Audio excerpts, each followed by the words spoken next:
Hi, this is Kathleen Walker from New England Endurance Events. We had an athlete meeting for the Falmouth Sprint Triathlon last night, and it lasted about an hour and 45 minutes. And it was great. We had lots of people. And then it didn't record. Which of course I didn't see until today, and I was ready to post that recording for all of you that didn't get to be at that meeting. So instead, you get the brief version, which is probably better for you anyway. I'm going to go through a bunch of pictures and slides and stuff to show you kind of where we're at for this year. And then I will end with information for new athletes that, just in general stuff that might be helpful for you. So I will try to remember all of the many chats. We had about 100 different chats of people asking different questions. So I'm sorry you missed that. But we will, there are a lot of the same questions that we get for most races. So I think that I can kind of figure that out. And then of course you can always email me or go to our website at neeevent.com and then look up Falmouth Triathlon. You can also go to falmouthtriathlon.com and you'll find the athlete guide there, which answers a lot of these questions, but sometimes it's easy when it's kind of face to face. So with that being said, let's see if I can, and excuse, you'll see the back end of my PowerPoint for a quick second as I'm doing this kind of on the fly today. Actually, let me start off, if you don't mind, with our website. I was just telling you last night, there was a question about, well, where is the athlete guide? So let me show you. So if we're on our homepage, New England Endurance Events, as you see right here, we have great pictures of athletes. You can click where you want, anywhere it says Falmouth. And there you go. Click for Athlete's Guide for 2021 race. And you'll find the map. In 2019, we changed the Falmouth Triathlon course. So make sure you're aware of that. That is important. For one thing, you're off of Woods Hole Road for the majority of the race, which is wonderful because usually there's buses and things like that. And it's really kind of scary being out there on the bike. In this case, there's a little tiny corner that you're on Woods Hole Road, but it's totally protected by our police officers are actually blocking traffic on that one lane. So it's much safer than it has been before. And thanks to the generosity of Woods Hole Oceanographic, we're able to use their campus road, the ring road, in our course, which helps. But in any case, so we've got the race details. There's lots of great stuff. Andy put in here in this kind of purpley color, everything that's different about this year compared to previous years due to COVID protocol and things like that. So you can see it just goes on forever. Lots of great information. One of the really important things is where to park. We don't want to be parking on Main Street and taking up parking spaces that go to the patrons of the businesses that are on Main Street. That doesn't help businesses at all, and it certainly doesn't help us with our race. That is like a big sore spot for Falmouth. So please park only in the designated parking areas. When you're on this website, you'll be able to click on that and make a bigger view of the map to see. And then we also lay it out right here. So if that works better for you, you have it. This will all change. Once I get through this meeting and I can actually do all of the bib numbers and wave starts for the swim, I'll change this information. But because I'm now doing this meeting instead of just uploading it, it might take a little longer. So my apologies for my technical unsavviness. So you see that there's a bunch of other changes here. So please make sure to look at that. And then I'm going to go over stuff as you see, but I want you to see like it's really long. It's got like all sorts of great information there. All right, so let's move on to the slideshow here for the there we go. That's much better, isn't it? So today's the athlete guide, and we're going to start off with what's new for this year, and then we'll work our way towards what you need to know as a new athlete.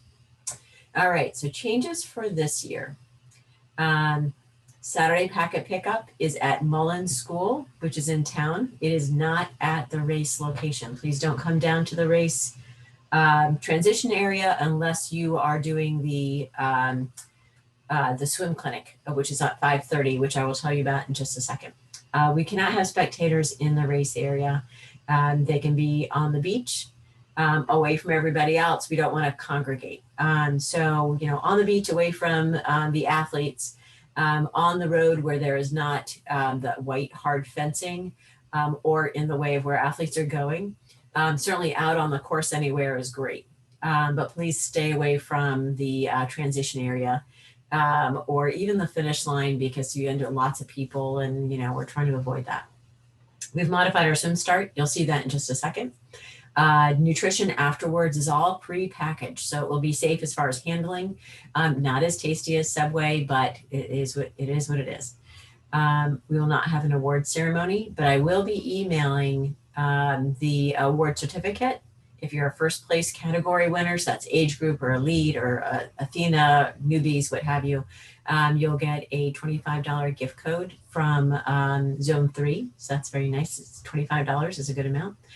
If you're a second or third place winner, you will receive the 10% off of any of our sprint or Olympic races this year through 2022. So all of that would be in that email that you would receive after the race. It usually takes a couple weeks to be able to get all of that together, but you'll get it. There's no yoga on the beach this year, I'm sorry. And then that race clinic I was mentioning. So the race clinic is done by Trish Cundiff of AquaSafe Swim, and she's been doing it for years. She talks about the race, she talks about the course, she answers any questions, and then you get to go out in the water on the swim course. So it's a great way of kind of getting your feet wet and feeling a little more confident about the race the next morning. And then we have Athletic Brewing is going to join us. Athletic Brewing is a non-alcoholic beer. It's really delicious, and it's Athletic Brewing because we're supposed to be being careful what we're putting in our body and so forth. And it's just very tasty, and they'll be with us after the race. All right, so I mentioned when I was showing you our website, the parking. So you can't say you weren't told. Right here, you have 7 different places you can park.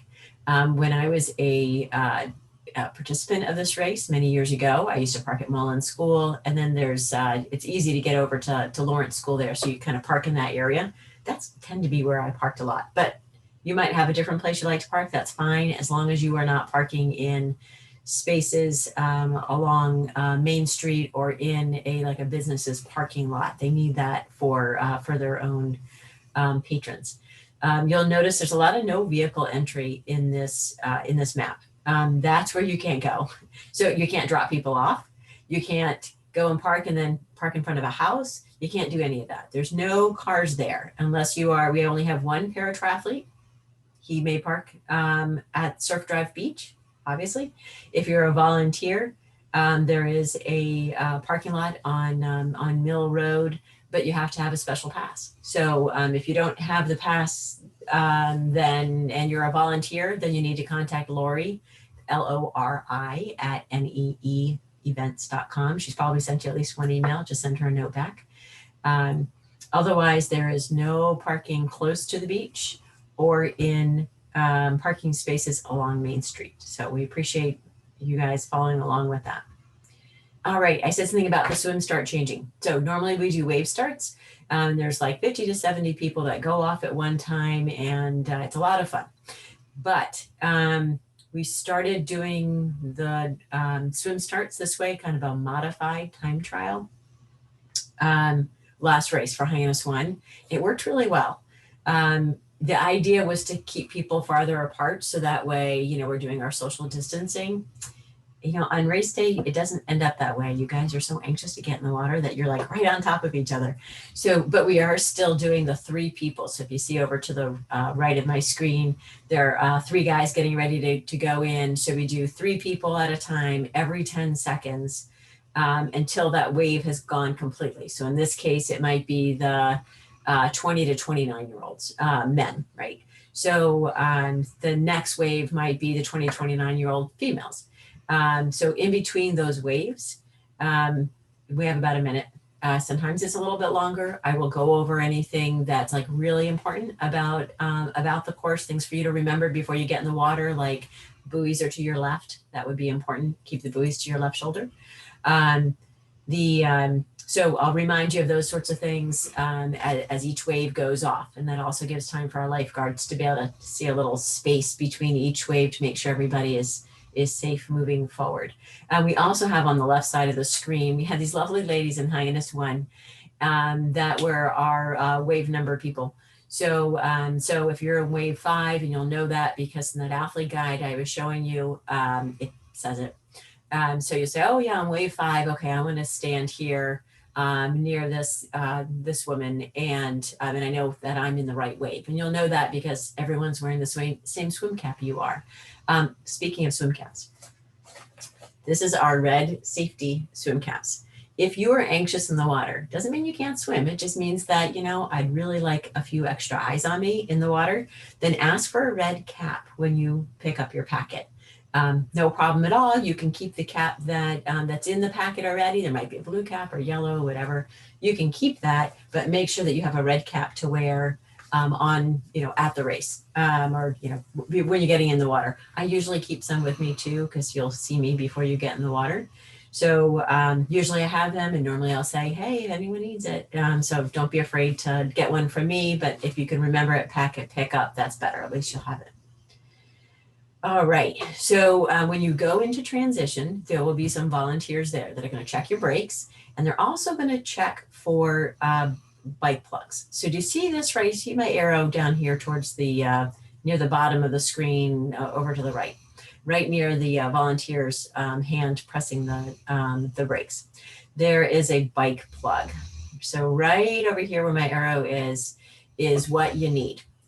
We found at Hyannis 1, there was a lot of new athletes, and they didn't know to check for that. So it is a USA Triathlon rule that you need to have a bike plug, a handlebar plug, you might call it, on your bike. And that's so that way, if you were to crash on the bike, if you think about it, your body's going to go forward, and your bike is always going to get contorted in these weird positions, and it might end up going into your side of your leg. It will impale you because there's nothing blunt there. So the plug kind of creates that bluntness, and it might bruise you really bad, but it's not necessarily going to go into your skin. So you have to have a bike plug in order to race. So just check your bike before, check your bike. If you've got these kind of handlebars right here, or these ones going straight across, you would have some kind of something, so that way you can't see through the bar. You can't see like into the bar. So make sure there's a plug on there. If not, just run over to your bike shop, and I think they sell them for a couple dollars.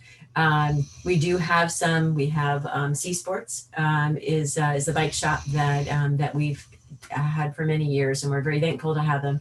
And they will be at the race, but they only have a limited supply. At Hyannis 1, we found that oh gosh, I think they had like 100. They need like 100 of them. They didn't have that many. So then some people can't race. So last night the question came up. Okay, well, what about my bike? Like, this is what my bike looks like. Do I need plugs? So if you have a bike like this, you see this guy with the orange shirt, and he's got his handlebars. Those are like the ram bars. You need one for those. If you have straight handlebars, you usually have something there. Just make sure that is closed all the way. You might need it there. Or this guy with a plaid shirt in the back, he might need them as well. But this guy with the funny hat, his specialized bike here is a tri-bike. There's no plug there. There's nothing. It's kind of a more streamlined, so he wouldn't need it. So I hope that helps differentiate what you need. All right, so this is actually Hyannis's transition area. But what I wanted to tell you about this was that we have 6 bikes per rack for Falmouth. So that's 2 less bikes per rack than normal. And that's just to give you guys a little more room, again, thinking about COVID. It's not exactly 6 feet apart, but at least you're not breathing down somebody's neck. So it will look very similar as far as lots of people in transition. If you are vulnerable and you want to wear a mask, please wear one. We will provide a disposable mask. Let's see. Nope, I don't have one here. We have disposable masks at packet pickup. You can ask for one, like if you want to wear it down to the swim because you've got 700 of your closest friends that are down there too. You can always ask for one. We're happy to give it to you. And then and again, I don't have it with me. Nope. We also have buffs. Sorry, I was looking there. I'm in my office. We have a buff that you can pull up. That will be in your packet. So if you want to wear that during the race, you can get it wet and it kind of serves as a cooling, cooling mechanism for you. But you can also pull it up. Of course, not when you're swimming, but for the bike and the run, your transition stuff, you can pull that up or bring your own. That's fine. All right. So the bike number, we were talking about plugs before. So this is a plug here, right down at our handlebars, the little bottom of the screen there. You can see that there's a plug on that. So you want to make sure that that is sealed up. What I wanted to show you here though is how nicely she's putting that bike number on. So it's just like a big giant sticker that you'll take off and then you fold over your bar. It can also go on your seat post if there's room there. When you put it on the bar, think about where your legs are hitting the bar so that way you're not constantly hitting that. That gets to be annoying. But you do want this so that way it can be seen. So please make sure your bike number is seen. While we're talking about bikes, I wanted to throw out to you, and I meant to yesterday to the group that we had, and then I didn't. One of our athletes in Hyannis One is a rising star when it comes to triathlon. He is a super kid, and he's been racing with us since he was 13. And now he's a senior in high school and ready to go on to college. He's got a scholarship. Things are looking great. He got in a bike accident at Hyannis One, and there's a question to whether his bike is is good enough for him to ride, and we certainly don't want him to be anxious about his bike when he's supposed to be going as hard as he can.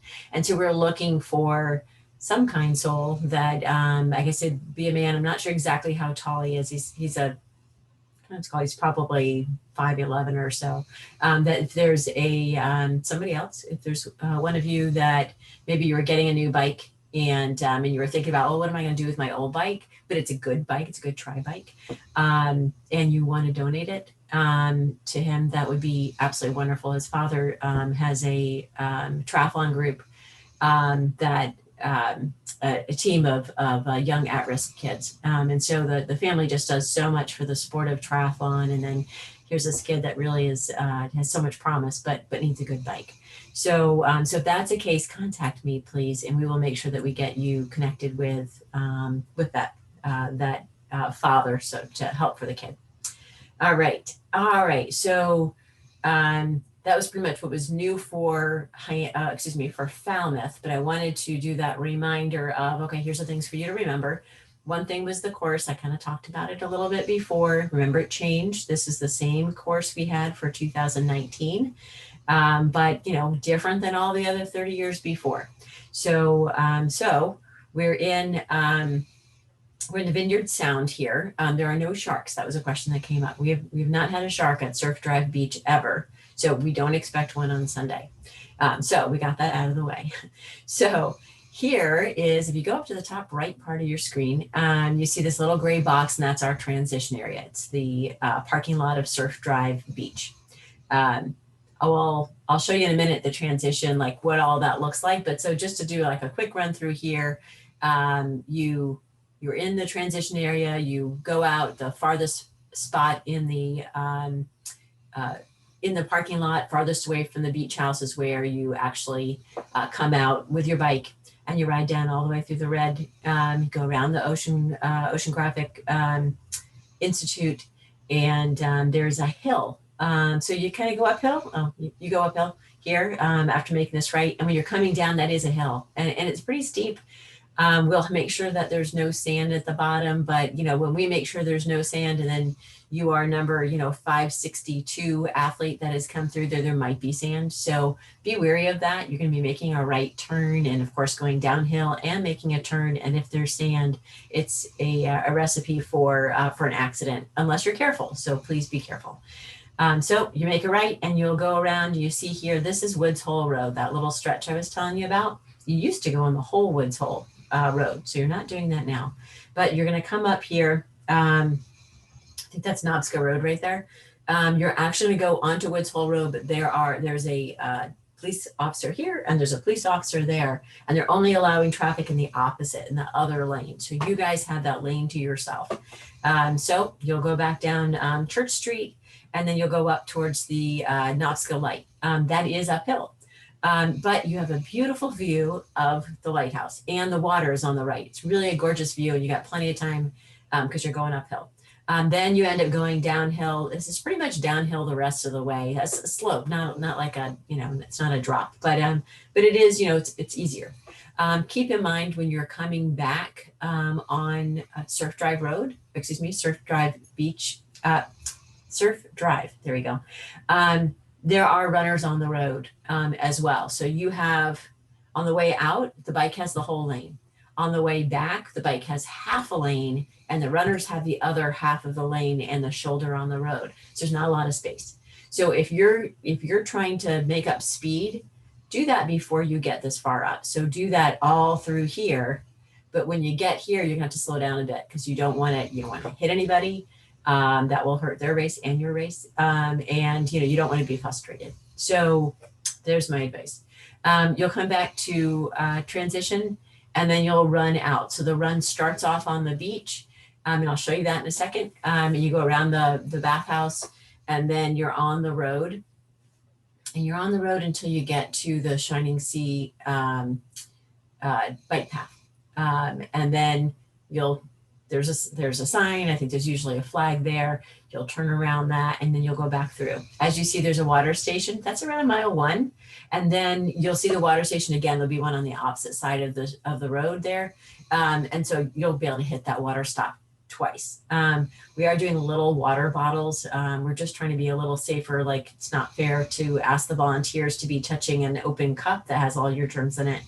And so we're doing the bottles and we hate doing plastic bottles, but we're kind of stuck this year. So next year we won't have those. But for this year, there we are. So you'll also find this on the athlete guide that I showed you before. All right. So I was telling you about going in and out of transition. Here we are. So the swim starts way down here. So this is all, you can walk along the road or you can walk along the beach. But when you get past the jetty, there's a lifeguard stand. I'll be there. That's where the swim start is. So you'll get in the water here. You'll keep those buoys to your left. And then you'll come out here. There's a red arch right there. And then you'll follow the chute. The swim course is as close to the shore as we can do where it makes sense. We're not going to send you way out in the sound. You'll be able to see the bottom, I'd say almost all the time. Expect it to be 5 feet to maybe 12 feet. So it's not like it's like you're going 20 feet down, it's more reasonable. It feels a little better as a swimmer in the water, but that means that it's stretched out a bit. So that way we didn't have to send you way out into the middle of the ocean. All right, so if you finish the swim, this water stop will not be here, but there will be little pools, little kiddie pools, but you can put your feet in to get the sand off of them before you go into transition. So all of those will be right here along the chute. This is hard fencing, as we call it. It's like white fencing. We do that so that way it's fair to everybody in transition. So you've got an entrance here, you've got an exit here, entrance here. So it kind of keeps it all separated. So that way, no matter where you are in transition, it's fair. So you run along this little chute, as we call it, little path, and you'll come out into transition. And then when you're biking out, and of course, you only walk or run your bike out. You do not get on your bike in transition. Once you get past the fencing, there will be a staff member and probably a couple volunteers that will say, mount your bike. There's a little sign. I'll show you in a picture in just a second. It's saying mount your bike and you get on your bike and then off you go. So you're going to stay on the right side of the road. that is a little different than a number of years ago before Andy and I took over the race. Used to bike on the left side of the road, which just is unnatural. And it always made it kind of difficult as an athlete to like, wait a minute, where am I going? You know? So in this case, you're on the right side of the road like you normally would be. And then you'll go out. We already followed all of that course. When you come back in, you're going to go in right here. It's right by the bathhouse. You'll see a red flag. I'll show you that in just a second. You'll be asked to dismount before you get into transition. So dismount, in you go. And then you'll see the run start is right here. So that's right. It's right at the back of the bathhouse. There'll be a sign. There'll be people there, but kind of be aware of where that is. This water stop is there. It's not, there's not a water stop. There's a big, we call it the water monster. It's a big blue, you know, big water tank that's there. You are welcome to use that if you have your water bottles and you want to fill them up. That's no problem. I would do it before the race, not during the race. But you see the blue water monster, you'd be like, oh, I know the run starts somewhere around here. So you'll start running this way and you'll see some pictures of that in just a sec. You'll run along the sand a little bit. So we're going to get you around the bathhouse. There's a path that goes over the dunes. That's where you get onto the road and then you'll go out. So you'll stay to the I'll show you cones in a second too. So you'll stay to the right of the runners, but the left of the cyclists. When you come back after you do the whole shining sea and you come back around, you're going to take that first turn instead of taking the one that you did when you went out. You're going to take another one going in. So this is all beach.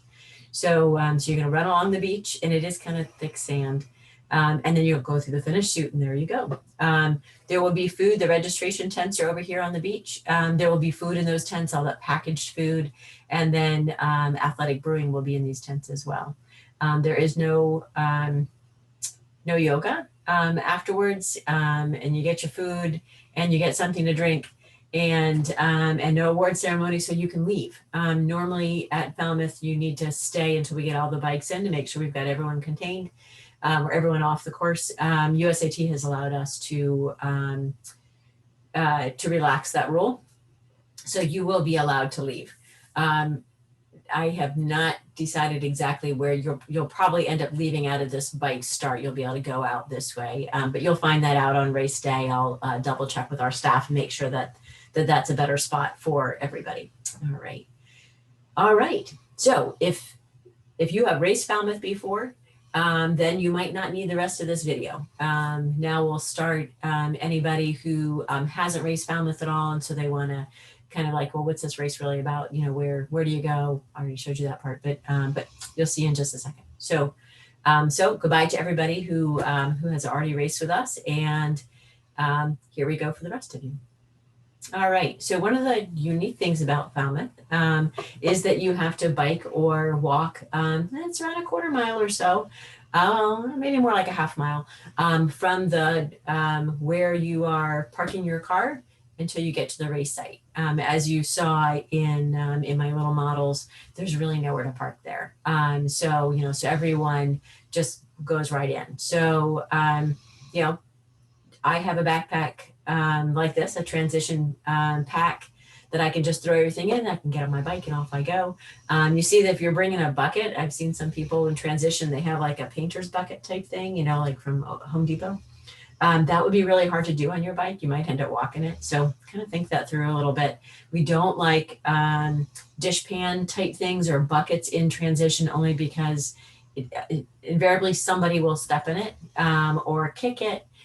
Somebody gets hurt, and then that's not good for anybody else. So if you've got something where your stuff is contained, that would be much better.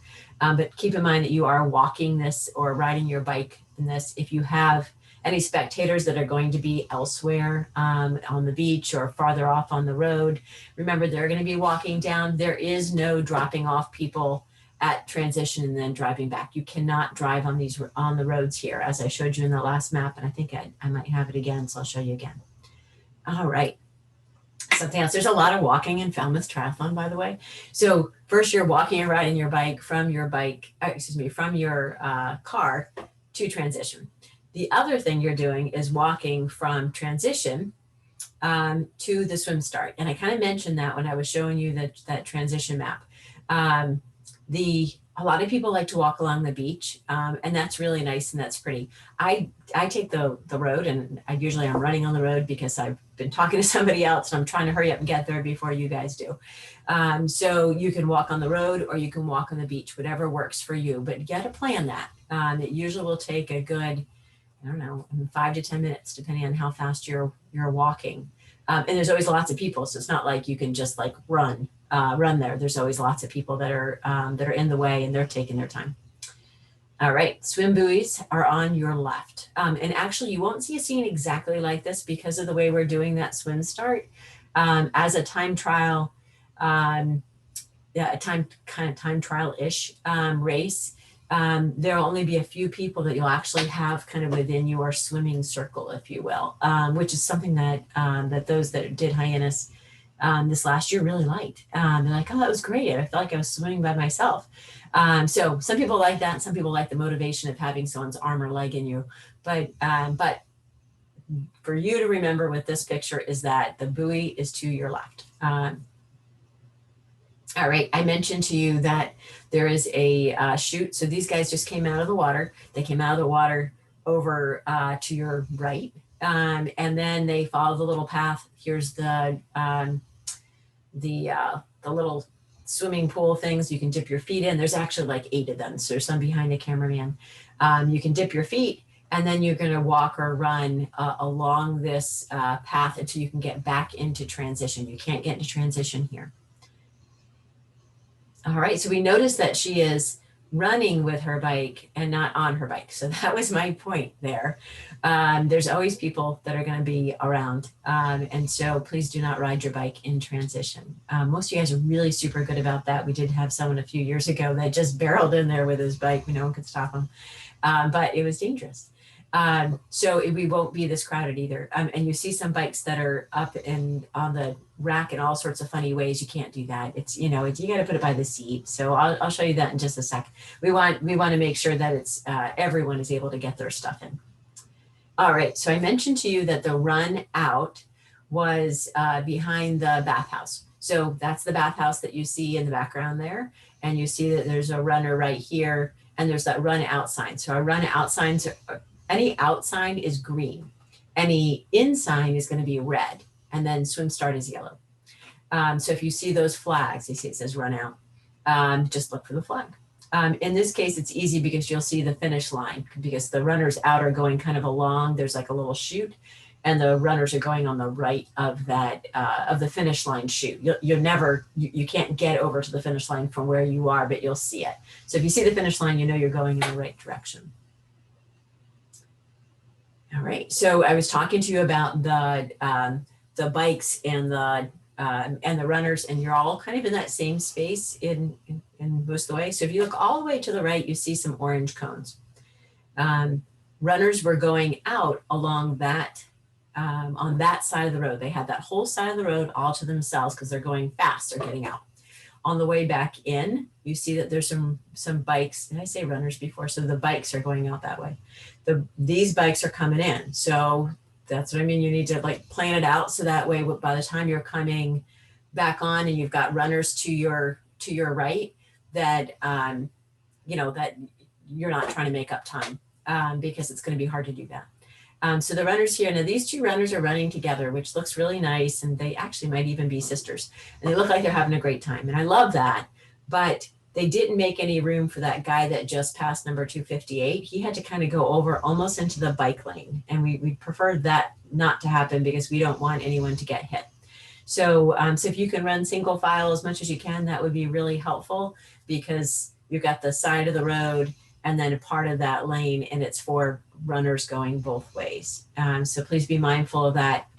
Some of us tend to run just kind of looking down, but if you're doing that, you're not going to see that person's about to hit you head on. So, so you can just be mindful. And these ladies are just about to make a turn. You see there's somebody clapping here and there's a sign. They're actually about to turn into the, onto the path that goes over the dune, and they're about to finish. All right, so there's the finish line. So runners had, if you see where this volunteer is, over here on the bottom right, there were runners that were running past her. You can see one over here. So they're running on this along the side of the finish line chute. And Carlo here came from, you can kind of see up near the top, there's the top of that dune, there's actually a path that's like right out of sight. All right, so now that I know you've seen this, this transition map, but now that I showed you the pictures, it might make a little more sense for you. So remember, this water stop is not there. I should have taken that picture out. But there's all the bikes are going out this way. They're in this lane by themselves. On the way back, you're sharing a lane. You're sharing a part of a lane. The bikes get 3/4 of that car lane, and then the runners get the quarter of the lane plus the shoulder. But it's smushy. Let me go back just a second because I wanted to show you those cones. I think I mentioned them to you. Here, these greenish yellow cones. If you are a runner, you always want to be on the left of those. So keep the cones on your right. If you are a bike, then you're going to be looking at those orange cones. You want the orange cones to be on your left on the way out and your left on the way in. All right. So this might make a little more sense to you now, I hope. All right. So that water stop's not there, but I have a big S here and an S over here, and that's for spectators.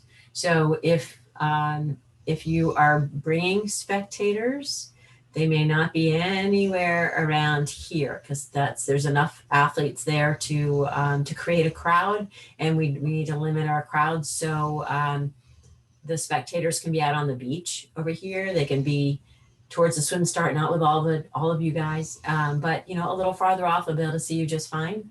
And then if there's not this is hard fencing right here. It's white and it's kind of see-through a little bit, and you'll see it.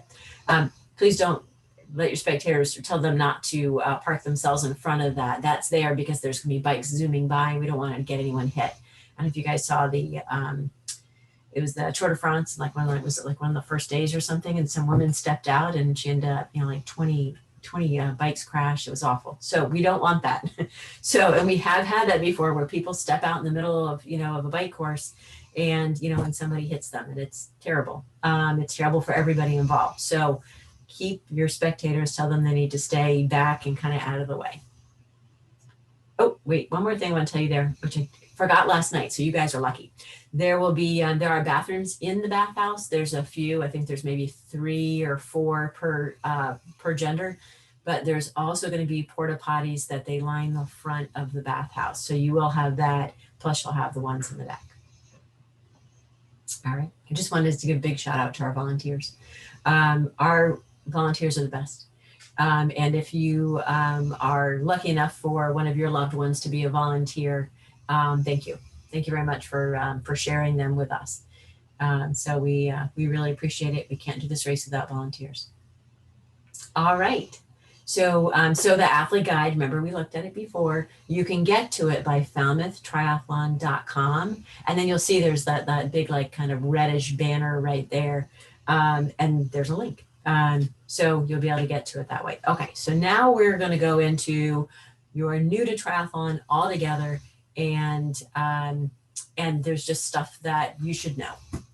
So new to triathlon. If that's you, stay on.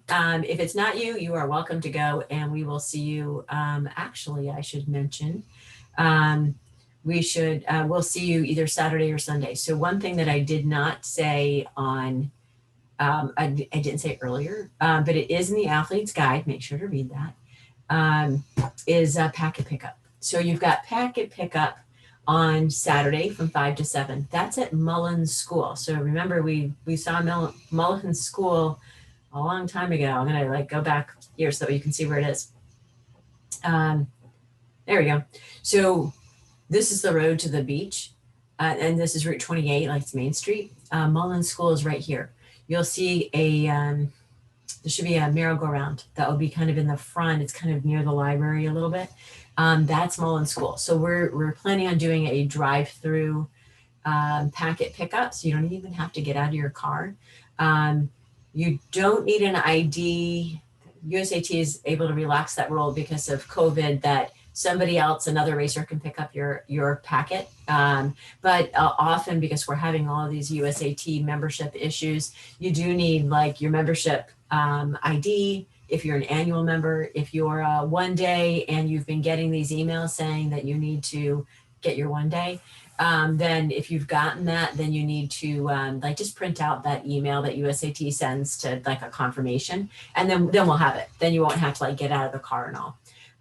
If you have not gotten your 1 day, then go ahead and park and you can walk up, and there'll be a help desk there and you can do that. We have that 5:30 swim race clinic. So for that, if you park, so we're back down here at Surf Drive Beach, there is a small parking lot that's like right here. Now for race day, that is for staff and volunteers only. You will not be able to get down here. But for Saturday night, you will be able to park in that area. So you'll park there and you'll walk. It's like 1/8 of a mile, and you're an athlete, so it won't be a problem. So, so you'll walk a little bit and you'll get over to the beach, and Trish will be on the beach talking to you guys about the race itself, and then you'll be able to do that swim, which is really, really helpful to kind of get your bearings in the water. All right, so let's get back over to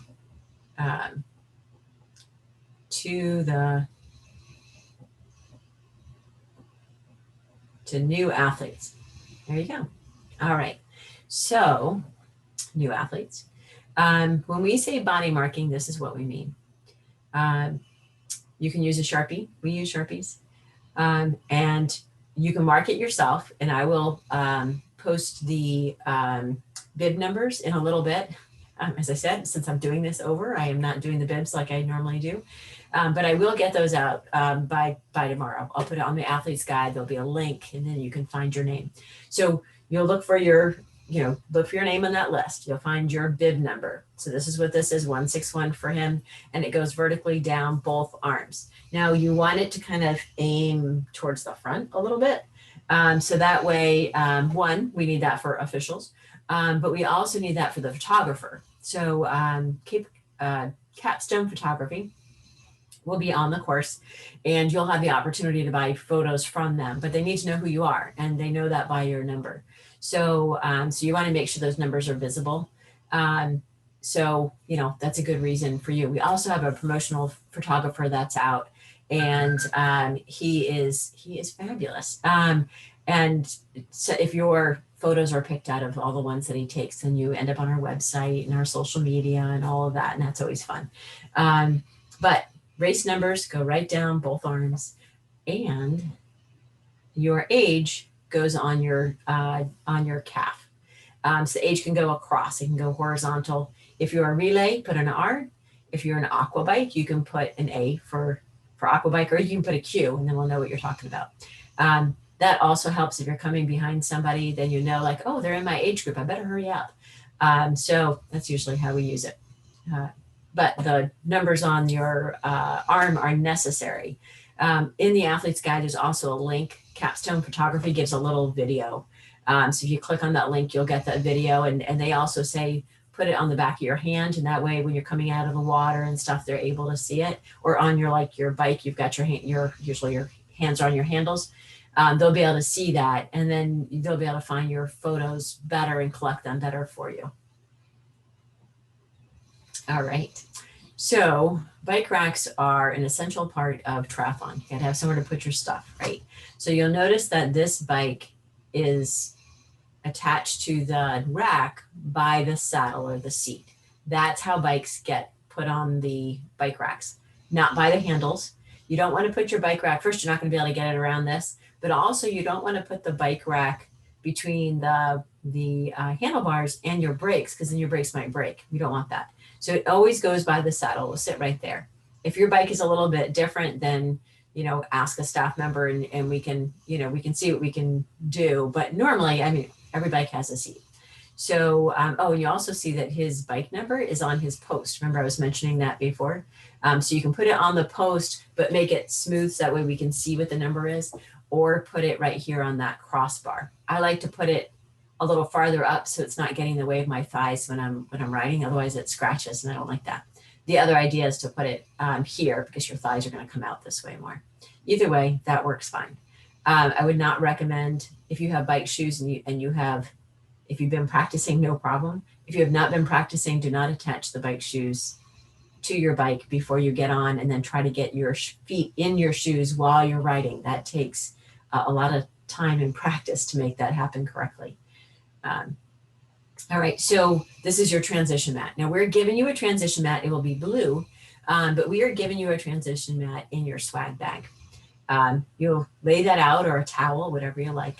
And you see how everything is really contained within this space. This is what we're looking for. So normally you're, at the beginning of the race, you're wearing your wetsuit. If you want to wear a wetsuit, you do not have to wear a wetsuit. As a matter of fact, if the water is over 78 degrees, it is not wetsuit legal, as they say. You cannot wear a wetsuit and your times still count.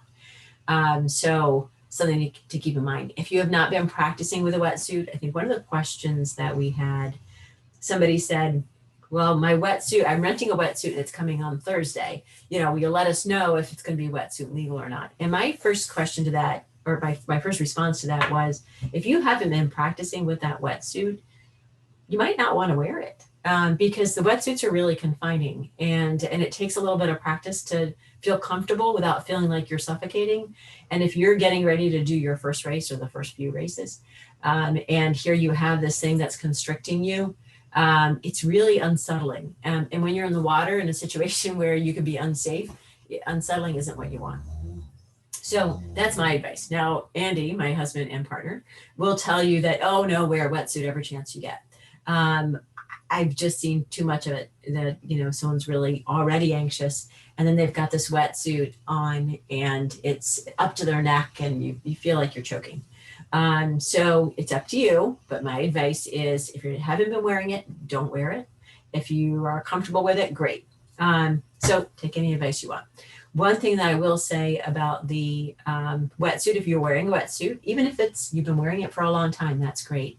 Make sure before the swim starts, put a little water. I always, I'll usually do it like as I'm going into the water, like before I start actually swimming, I just take a second, reach my hand and let a little water in. And when I do that, the wetsuit's no longer suction to my body. And so it just gives a little bit of space. It makes me feel a little more comfortable, particularly around my chest and my neck, because that's where you're gonna feel that most restriction. In this case, this wetsuit is sleeveless. I like sleeveless wetsuits, but a lot of people they like the arms because they feel like they're a little more buoyant or warm or whatever. I can never get out of my arms. And so I prefer the sleeveless. Whatever works best for you. If you're wearing a wetsuit, just practice with it. Okay, so other things on this transition mat, running shoes are here, which means that probably the bike shoes are on the bike, or they don't have bike shoes and they have flat pedals. So if you've got flat pedals, you get to wear your running shoes on the bike. So that works too. The bike number, you want to make sure, your bib number. Bib numbers have to be worn for the run, but they don't have to be worn in the water. They don't have to be worn on the bike because you have a bike number. So just your race number needs to be on the run. Some people have a race, and it doesn't look like I got one around here. It's a race belt, and it just has it's like elastic, and it just has these little things that go down and you attach it. You can get those at a running store, or you can pin it to your shirt if you want to do that, or pin it to your shorts if you want to do that. Just keep in mind if you've got that number on and you're going to swim, it's not going to come out of the water with you. It's lost somewhere. So you might want to put it on something else. Like if you're wearing, some people will just wear a swimsuit in the water, and then they'll throw on a pair of shorts to do the bike and the run. That's fine. In that case, I would put your bib number, pin it to your shorts. Make sure the shorts are loose enough that you can get them on a wet body. That's always a challenge when something's dry, you're putting it on yourself when you're wet in transition while you're trying to rush. So just practice that beforehand. You'll also notice that this helmet, now something that I need to make sure to mention is that helmets are mandatory. If you don't have a helmet, you don't race. So make sure you bring your helmet. We do have, if somebody, like if you forget your helmet, sometimes it happens, we have like a box of cast-offs, where people have left it after a race and no one's claimed it. So there's usually some old helmets and goggles too. So if you find that you forgot your goggles or they break when you're trying to put them on, we always have some. Just go to the help desk, registration desk, or ask anyone with a red shirt, not a red volunteer shirt, but our staff captains have polo shirts. They're like red polo shirts, or the yellow. There's like neon yellow shirts with our logo on it. Those are all staff members, so you can ask any of them, and they'll probably know where it is, or they'll be able to help you find somebody else that might know. So, with the helmet, it's upside down. So that way, when you come up to your stuff after you've gotten out of the water, you put your helmet on first. So in this way, you don't have to turn it around and all that. It's right there. You just take it and flip it and put it on your head. Make sure that you buckle that before you even get your bike off the rack. So that is a USAT rule, and it's for safety. Otherwise, it's really easy to forget that. So when you get to your transition mat, you've already washed off your feet in the little pools of water. You might have a little towel that's around, and you can pat your feet dry, get off any extra sand. And then you're going to grab your sunglasses. I don't see this person's sunglasses here. Oh, they're there. So put your sunglasses on. You might need those. And then take your helmet, put it on, buckle it up, and then get your bike. And then you'll walk or run your bike out. Okay, anything else that's here? So here's socks. This person likes to wear socks when they're running. So some people do, some people don't. And then there's running shoes here. This little thing here is a spray that you can put on, and I don't have any in my office here, otherwise I'd show you. There's like a spray that you can put on under your wetsuit, like at your ankles or wrists if you're wearing a long sleeve. That kind of slides off a little bit better. Some people, they used to say use Pam. Pam actually eats through the neoprene, so I would think twice about that one. But same with like Vaseline, don't be using that. But there is something, it's SBR products. I think it's if you look up SBR triathlon products, you'll probably find it that way. All right, that red swim cap. Remember I was showing the red swim caps before? So this young lady has on her red, I need a few extra eyes on me swim cap. So that's no problem. There's a couple of others we see of red swim caps in the background. It just gives you the few extra eyes that you need or that you might need on the water. Something else while we're talking about water, if you are having trouble in the swim, as soon as you get to a lifeguard, and we have over a dozen lifeguards, and then we have others that we call spotters out on the water that are usually on paddle boards or kayaks. And so it's just to give you a few extra eyes. You can hang on to any of those boards. So if you, you get past the first buoy, usually what happens is you get to the first buoy and you're like, oh, wait a minute, like, boy, that's hard. And it takes you a minute to kind of get your breath and regroup a little bit. So you can hang on to one of the lifeguards' boards. They've got, there's probably a slide in here somewhere that has the boards. Actually, might be the next one. There we go. That's what I was looking for. Okay, so there's a spotter on the far right here. This is Scott. Probably be in the water on Sunday as well. So he's on a paddle board. There's actually a couple others that are off the screen. And then there's some lifeguards here. This is before the swim, before it actually starts. They're just getting into place. You can hang on to these boards. You can just hang on to it with your hand. There's also straps, and just hang on for a minute, catch your breath. They'll talk to you and they'll say, are you okay? And you say, yep, just catching my breath. And then off you go. And then you can keep swimming. The Falmouth lifeguards are the best.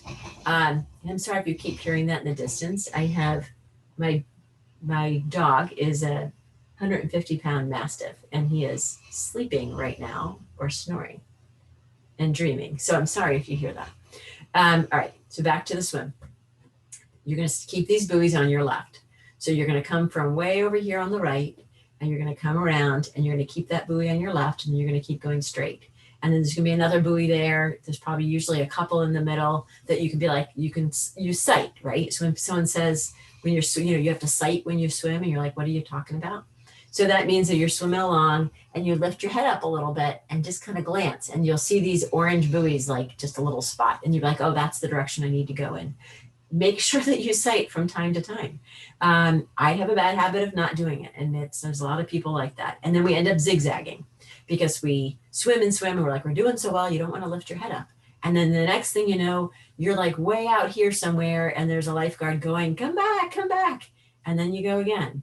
The problem is you put in a lot more mileage in the water when you do that. So every few strokes, just lift your head up just a little bit. The best way is to kind of lift it up to the side and up and just glance. You don't have to lift your body all the way out of the water, but just glance and make sure that you can see those orange buoys, or maybe you might see the yellow of the lifeguard, the lifeguard boards, just something so that you know you're on the right track. Be careful not to sight to a person, because it's always possible that that person is not sighting and so they're getting lost. And I've led many astray in the water that they made the mistake of sighting to me and I was all over the place. So always be careful to sight to a buoy or a lifeguard. So I mentioned before about biking in transition that we don't do that. So this says walk in, walk out, or walk out, walk in. You can also run in, run out with your bike. Just don't bike in and bike out. So I also mentioned that you would be transitioning when you're bringing your bike out onto the road, that there would be a mount sign. So the signs look like this right here, these yellow sandwich boards. For the mount, it's going to be facing the other direction. It's going to be a little farther down the road, and it will say mount.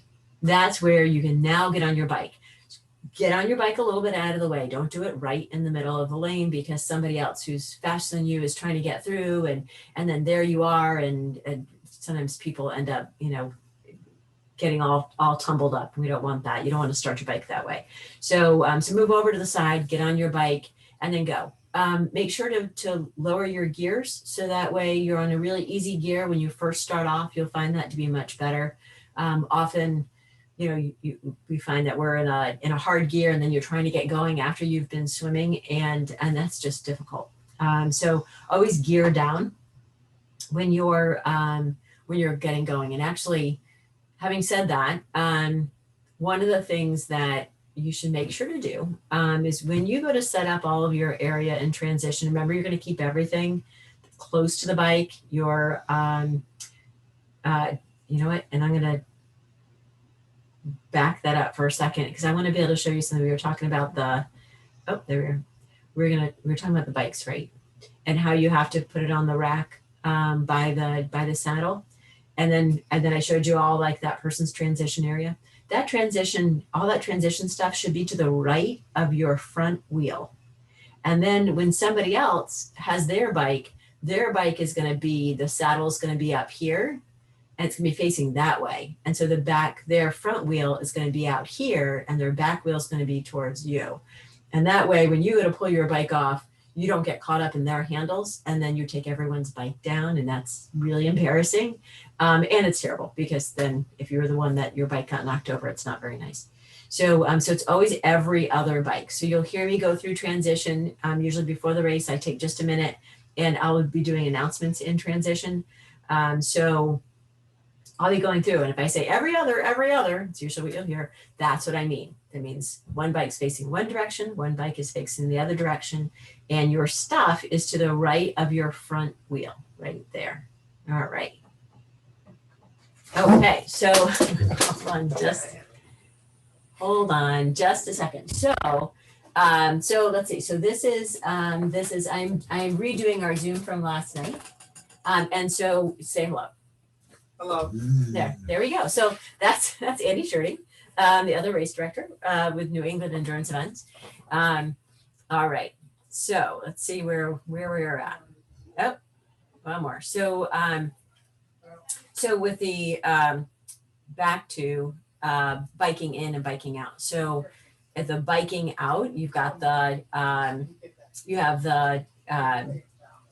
get on your bike there, right? The mount. And then at the sign. Now, when you're coming off the bike, same thing. See this red flags right here. This is what you're going to have. And then you're going to get off of your bike before you get to this sign. There are lots of people that'll be there, though. That's what they're shouting at you is dismount. So and as you get closer to that sign, they're going to yell it even louder. And that's what they're yelling at you. I know when you're in race mode, sometimes you're not always hearing what people are saying, but I'm telling you, that's what they're going to say. So make sure you get off your bike well before this line right here, and then you're in transition. All right, so athlete guide. Again, there we are. All of this is in the athlete guide, or at least most of it. So let me get off of the share for a minute. So there we go. So I've given you lots and lots of information. And I know that it's overwhelming, particularly if this is your first race, then it's, there's just a lot at you. Take your time. There's no reason to rush on this race. If this is your first race, the idea is to kind of figure it out and see how everything fits together and the atmosphere, which is always really festive. And usually if you do that, don't take yourself too seriously, and by the time that you finish, you're going to be so exhilarated and so proud of yourself for finishing this race, which you should be. So we look forward to seeing you on either Saturday night or Sunday. So the race starts at 7.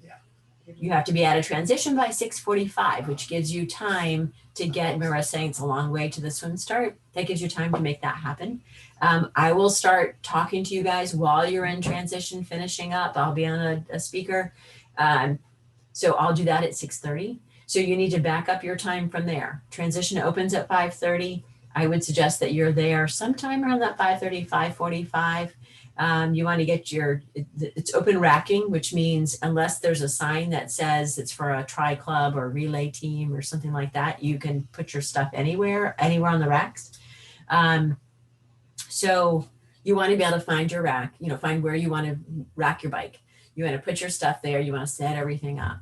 And then you want to take your bike and make sure everything is working okay. So most people will, if they're wearing a wetsuit, they'll take the wetsuit, they'll throw it over the bar where their bike is going to be sitting because they just took their bike off so they could ride it. So put something on that bar there so that way other people that are coming after you know that, oh, that spot's already taken. Ride your bike out just like a little mile, come back, check all the gears, check your brakes, make sure everything is working, and then bring it back and set it all back up. And then you can put on your wetsuit. I would suggest getting in the water before swim start. And that means before 6:45, because as soon as I start talking on the beach and we start the swim, start other waves going into the water, you can't be in the water. So that makes it very difficult for us to make sure everybody's safe if we have half the people in the water that are just doing their little thing while the others are racing. So please don't do that. But you do want to go in the water, and usually I just swim to the first buoy, or if you're by transition, maybe you'll go to what would be the last buoy, just go straight out and back. And that way you say, okay, yep, got it. I'm under control, no problem. And then just get all your stuff together and make sure you have water and all that kind of thing. So it usually takes a little bit of time. I usually allow myself an hour in transition before the race to make sure I've got everything I need. Otherwise, you end up being rushed, and then you go to start the race, you're already going to be anxious. I mean, that's just the way it is. Even people that have been racing for years are still anxious in the beginning. So, or at the beginning of any race, because it's like, well, how am I going to do? And, is everything going to go the way I want? So be mindful of that. So think about that. You'll have to pick up your packet when you first get there. There might be a line. If you have one of these USAT issues we've been having with the numbers, then you might have to get 2 lines. So you got to kind of be aware of that. Also, when you're parking, remember that's going to take a little bit of time to walk to the beach. So allow yourself a good 10, even 15 minutes to go from wherever it is that you end up parking to get to the beach. So just things to be able to kind of keep in mind. So I hope that was all helpful. We look forward to seeing you on Saturday or Sunday morning. Thanks.